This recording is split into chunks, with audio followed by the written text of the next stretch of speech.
Umar radhiyallahu anhu berkata, kalau takdir Allah sedang terjadi, cobaan maksudnya, maka manusia dua golongan. Yang pertama bahagia, yang kedua celaka. Yang berbahagia adalah yang menerima takdir Allah itu. Maka dia akan mendapatkan pahala, ya, mudah melaluinya dan mendapatkan solusinya. Assalamualaikum warahmatullahi wabarakatuh. Alhamdulillah, wassalatu wassalamu ala rasulillah. Segala puji dan puja kehadirat Allah subhanahu wa ta'ala, juga salawat dan taslim kepada Nabi besar Muhammad sallallahu alaihi wasallam. Pada kesempatan siang ini semoga Allah berkahi, yaitu orang-orang yang sabar. Sebelumnya sudah kita jelaskan, mungkin ada 2 atau 3 kali pertemuan tentang orang-orang yang mengikuti syariat Allah subhanahu wa ta'ala dan bagaimana mereka menerapkan dalam kehidupan mereka. Mereka juga memperjuangkan dan mempertahankannya. Sabar teman-teman sekalian, seperti statement yang menarik disampaikan oleh Umar radhiyallahu anhu, sabar itu ibarat kepala dari badan. Bagaimana bisa badan berjalan tanpa kepala? Dalam arti kata, memang senjata seorang muslim selain melawan kebatilan, selain berargumentasi yang kuat, selain juga segala macam termasuk harta yang halal yang dikorbankan untuk mempertahankan kebenaran, juga senjatanya adalah sabar. Dan sabar ini hanya bisa dimiliki oleh orang yang berilmu. Karena kalau dia sudah punya ilmunya baru dia bisa bersabar. Kalau tidak, tentu tidak akan pernah bersabar. Karena orang-orang yang berilmu pasti tahu. Dan itu sebabnya juga kenapa kita pelajari pada kesempatan ini, insyaAllah. Semoga kita termasuk orang-orang yang sudah punya ilmu, terutama dalam masalah bab sabar ini. Bagaimana dia adalah bagian daripada karakter dan perangai, dan harus dijadikan sebagai karakter dan perangai oleh setiap muslim. Allah subhanahu wa ta'ala menyebutkan dalam banyak dalil berhubungan dengan masalah agar menjadikan sabar sebagai senjata. Dan definisi sabar kata ulama adalah menerima takdir Allah dan ikhtiar mencari jalan keluar. Itu adalah sabar. Apapun sifatnya, baik masalah itu kecil ataupun besar, ya, semuanya diikuti dengan sabar, yaitu menerima dulu itu sebagai keputusan dari Allah. Baik itu adalah sebuah nikmat ataupun sebuah cobaan yang kita anggap sesuatu yang kita tidak senangi. Karena enggak mungkin terjadi kecuali dengan takdir Allah subhanahu wa ta'ala. Dan kata Hudzaifah radhiyallahu anhu, Allah tidak pernah menetapkan sebuah hukum kecuali Allah ingin hukum itu diterima. Walaupun kita tidak suka. Ya, apapun sifatnya, gangguan orang utang tidak bayar, orang mencaci maki, hilangnya harta, bangkrutnya harta, hilangnya orang yang kita cintai, semua itu adalah cobaan Allah subhanahu wa ta'ala. Allah timpakan kepada hambanya yang dia inginkan, dan disitulah Allah menguji hambanya, dia sabar atau tidak. Kita akan dengarkan insyaAllah beberapa dalil atau banyak dalil, juga contoh-contoh tentang masalah sabar ini. Yang pertama diangkat oleh penulis ini adalah firman Allah yang maha suci dan maha pemurah dalam surah Al-Imran ayat 146. A'udzu billahi minasyaitonir rajim. Wa ka'ayyin min nabiyyin qatala ma'ahu ribbiyuna katsir. قاتل معه ربيون كثير فما وهنوا لما أصابهم في سبيله وما ضعفوا وما استكانوا والله يحب الصابرين. Dan betapa banyak nabi yang bersama mereka berperang sejumlah besar dari pengikutnya yang bertakwa. Mereka tidak menjadi lemah karena bencana yang menimpa mereka di jalan Allah, dan tidak lesu dan tidak pula menyerah kepada musuh, dan Allah menyukai orang-orang yang sabar. Jadi kita ambil potongan akhir ayat ini, wallahu yuhibbus sabirin. Allah sangat mencintai orang-orang yang sabar. Berarti Allah menciptakan cobaan agar hambanya sabar, menerima itu sebagai keputusan dari Allah, kemudian dia ikhtiar cari jalan keluar. Tentu tidak akan ada makna dan garam kehidupan kita, maksudnya kayak makanan itu ada garamnya. Tidak akan ada kenikmatannya kalau tidak ada cobaannya. Kalau semua mulus-mulus saja tidak enak. Misal teman-teman sekolah dari SD sampai kuliah nggak pernah ada ujian, nggak cocok juga. Karena kita tidak pernah tahu kualitas kita seperti apa. Cobaan yang datang itu akan menunjukkan kualitas kita. Disitulah juga kita akan mengupgrade, meningkatkan kualitas skill kita, ya, potensi yang ada dalam diri kita. Cobaan itu akan memaksa itu. Dengan kita sakit, kita coba ikhtiar untuk berobat, kita coba untuk ikhtiar bisa merasakan juga kurangnya tidur. Mungkin dengan puasa kita bisa sabar dengan kurangnya makan dan minum, mungkin segala macam. Itu adalah ilmu, pengetahuan yang seharusnya kita anggap sebagai sesuatu yang positif. Jadi keliru kalau orang yang menganggap cobaan itu adalah sesuatu yang berat bagi dia, atau dia membesar-besarkannya. Ada orang kadang-kadang kalau ngobrol sama kita masalahnya kecil, hanya mungkin kena sakit sedikit. Saya pernah ketemu dengan seorang yang sudah tua. Kemudian dia datang mengeluh sama saya, Ustaz, saya datang ke Jakarta karena saya mau berobat, saya ada diabetes, begini begitu, masalahnya ini seperti sesuatu yang sudah sangat besar. Karena saya lihat orang ini datang dari Jawa ke Jakarta, duduk makan, hadir di pengajian, jalan enak, bisa bernafas. Salah satu cobaannya hanya karena ada diabetesnya. Dan itu bisa setiap saat Allah sembuhkan. Kemudian dokter mengatakan Anda sudah sembuh, selesai. Dan dalam prosesnya pun ada dokter dia bisa konsultasi, ada obat bisa meredam diabetesnya dan segala macam hal. Lalu kenapa harus dengan keluh kesah ini? Allah subhanahu wa ta'ala ingin memberikan nikmat supaya disyukuri, memberikan cobaan supaya disabari. Jadi tingkat sabar dalam cobaan seperti tingkat syukur dalam nikmat. Sekali lagi, tingkat sabar dalam cobaan artinya kita harus betul-betul bersabar itu sebagaimana kita harus bersyukur dalam nikmat. Kita tahu kalau kita bersyukur kita akan ditambahkan nikmat. Kalau kita bersabar kita akan diberikan ketenangan dan jalan keluar. Itu pasti. Tidak ada solusi yang lain. Tidak ada opsi yang lain. Mirip orang lapar makan solusinya, orang ngantuk tidur solusinya. Ini orang cobaan sabar solusi. Sebagaimana nikmat syukur, itu solusi. Tidak usah ciri yang lain. Karena ini Allah SWT yang telah memandu kita untuk ke situ. Allah berfirman betapa banyak nabi. Bisa makna kata ulama tafsir seluruh nabi yang Allah sudah utus, kecuali sebagian kecil. Karena memang ada sebuah hadis Bukhari menjelaskan nanti akan datang nabi pada hari kiamat, tapi enggak disebutkan namanya, yang tidak punya pengikut satupun.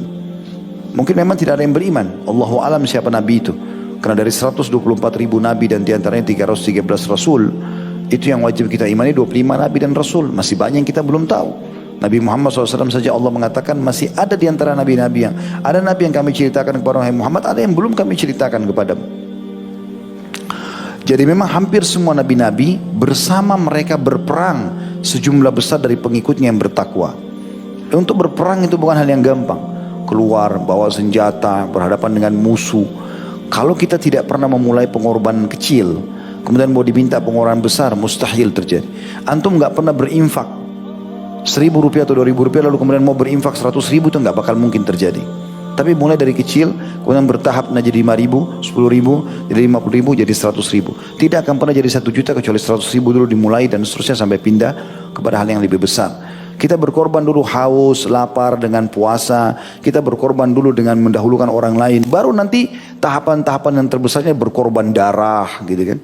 Itu yang sering kadang-kadang saya godain beberapa jemaah, bapak-bapak yang umroh atau haji dengan saya. Kalau yang tidak mau gundul, saya kadang-kadang bercanda, Pak, baru rambut Allah minta, belum darah, gitu. Sudah berat, seperti kalau cukur rambut itu sudah luar biasa, menjadi manusia paling jelek di dunia. Kenapa? Apa masalahnya gitu? Rambut digugurkan, apalagi dalam sebuah hadis yang dihasankan oleh para ulama, setiap helai rambut yang gugur 1 pahala. Itu luar biasa gitu. Tapi masih berat. Hanya karena malu di depan istrinya, hanya karena malu tempat kerjanya. Sampai kadang-kadang sambil mereka tertawa saya mengatakan, kalau antum gundul karena kriminal, malu. Pulang haji umrah gundul malu, aneh ini. Kan gitu. Jadi berkorban dulu rambut, nanti kalau Allah minta darah, berkorban perang, siap gitu kan. Terus tiba-tiba belum pernah berkorban lalu mau diajak jihad, dibawa kolom semuanya. Gak bakal berani gitu loh. Nah, para sahabat dilatih oleh Nabi SAW untuk biasa berkorban, ya, berkorban waktu, berkorban tenaga, berkorban harta, berkorban perasaan, segala macam hal seperti itulah. Nah, di sini dikatakan nabi-nabi itu yang ikut bersama mereka berperang adalah orang-orang yang bertakwa. Memang sudah sampai pada tingkat dia mengenal Tuhannya dan ingin mengejar janji-janji Allah Subhanahu wa taala. Mereka tidak menjadi lemah karena bencana yang menimpa mereka di jalan Allah. Di sini makna yang paling dekatnya adalah bencana dalam jihad. Karena di sini Allah menyebutkan di potongan awal ayat adalah perang. Jadi kayak misalnya tinggalin keluarga, tinggalin pekerjaan, itu kan kepikiran gitu kan. Orang biasa pergi haji umroh saja tidak pernah lepas handphonenya, hubungi kerjaan ini, kerjaan itu. Ini jihad bisa terputus kontak gitu kan. Bisa kembali, bisa enggak. Iya kalau langsung masuk medan perang lalu ditebas lehernya mati. Kalau dipotong dulu tangannya, dicungkil matanya, kan segala macam banyak hal yang bisa terjadi gitu kan. Ya, seperti Asim radhiyallahu anhu, insyaallah nanti kita akan bahas hari Sabtu nanti tablik akbarnya. Bagaimana beliau dibunuh oleh musuh dan berusaha untuk diambil batok kepalanya, gitu kan. Dipotong untuk diberikan kepada tokoh-tokoh Mekah gitu, supaya ditebus, ya, supaya dibayar. Dan banyak sahabat-sahabat Nabi yang menghadapi masalah-masalah seperti itu. Tapi karena mereka, nanti di closing hadisnya, penutupan ayatnya dijelaskan mereka sabar, maka mereka tidak lemah. Mereka tidak menjadi lemah karena bencana yang menimpa mereka di jalan Allah. Yang puncaknya adalah jihad, setelahnya adalah semua bencana di jalan Allah. Bencana dalam menuntut ilmu, ya, mungkin godaan orang, dihina segala macam, ditolak ilmunya, apalah, mungkin dalam perdagangan gagal usahanya, mungkin dalam rumah tangga dia harus nasihatin pasangannya, mungkin anak-anaknya dia bersabar dalam memperbaiki mereka. Ini semua adalah bencana di jalan Allah Subhanahu wa taala yang kita disuruh bisa melaluinya. Tantangan hidup itu untuk dihadapi, bukan dihindari. Percuma, kalau untuk menghindari percuma, akan ada tantangan yang lain Allah berikan. Tapi kalau yang benar adalah kalau ada tantangan depan mata, hadapi. Kita hadapi, dan senjata terkuat adalah sabar. Terima dulu itu takdir Allah, kemudian kita ikhtiar cari jalan keluarnya. Seperti itulah. Dan tidak juga lesu dan tidak pernah menyerah kepada musuh.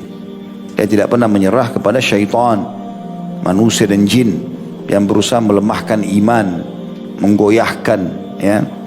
Tidak ada sama sekali. Dan orang-orang beriman selalu kokoh menerima keputusan Allah SWT. Sebagaimana dia nikmat, bersyukur dengan nikmatnya makanan, minuman, sehingga dia juga merasa nikmat dengan kesabaran yang Allah berikan pada saat musibah sedang datang, gitu kan. Urwah bin Zubair rahimahullah, dia kakinya satu diamputasi, anaknya mati. Begitu dia pulang ke Madinah, orang-orang pada takziah ke rumahnya, lalu mengatakan, sabarlah, beginilah, begitulah. Pada saat dia lihat banyak orang ngomong, langsung dia mengatakan, sebentar, jangan pernah ada yang mengucapkan kata-kata menyedihkan bagi aku, karena ketahuilah, Allah telah memberikan aku 4 atraf. Atraf itu kayak 2 tangan 2 kaki. Allah ambil 1, saya masih punya 3. Alhamdulillah. Allah berikan saya 4 anak, Allah ambil 1, saya masih punya 3. Alhamdulillah. Jadi luar biasa bagaimana mereka bisa melihat justru dari sisi yang lain. Pada saat sebuah nikmat Allah angkat, Allah berikan masih banyak nikmat yang tertinggal, kan begitu. Seperti tadi misalnya, saya kasih contoh, ada orang mungkin belum punya kerjaan, tapi kan Allah masih kasih dia mata, masih kasih telinga, masih kasih tangan, masih kasih waktu, masih bisa tidur, masih bisa makan, masih banyak temannya. Ada orang punya keluarga, cuma tidak ada kerjaan, itu saja. Baik, sabarlah. Coba terima sebagai putusan Allah, tetap ikhtiar, cari jalan keluar, kan seperti itu. Dan seterusnya. Dan Allah mengatakan setelah itu, dan Allah menyukai orang-orang yang sabar. Kata beliau, sabar secara bahasa adalah menahan dan mengendalikan. Seperti perkataan orang, fulan terbunuh karena ia sabar. Maksudnya apabila dia mengendalikan dan menahan diri. Seperti bunyi firman Allah yang maha suci dan maha pemurah dalam surah Al-Kahfi ayat 28. A'udzu billahi minasyaitonir rajim. Wasbir nafsaka ma'al ladzina yad'una rabbahum bil ghadati wal 'ashyi yuriduna wajha. Dan bersabarlah kamu bersama dengan orang-orang yang menyeru Rabb mereka pada pagi dan sore hari karena mengharap wajahnya. Artinya tahan hawa nafsumu, tahan gejolak untuk melakukan pelanggaran-pelanggaran. Ya, sebagaimana pernah kita jelaskan, sabar ada 3 tingkatan. Sabar dalam mengerjakan ketaatan kepada Allah Subhanahu wa taala, bangun sholat malam, berpuasa di siang hari, masuk ke dalam masjid, pergi ke masjid kalau sholat, dan segala macam hal. Ini butuh kesabaran. Begitu juga dengan sabar dalam meninggalkan kemaksiatan, peluang-peluang untuk berzina, untuk berbohong, untuk menipu, semua ada. Sabar. Kalau lagi datang, sabar. Antum ngomong sama diri antum sendiri, sabar. Sabarkan diri sendiri antara antum sama Allah SWT dengan jiwa antum. Jangan ikuti gejolak itu, gitu kan? Dan jangan selalu menggunakan bahasa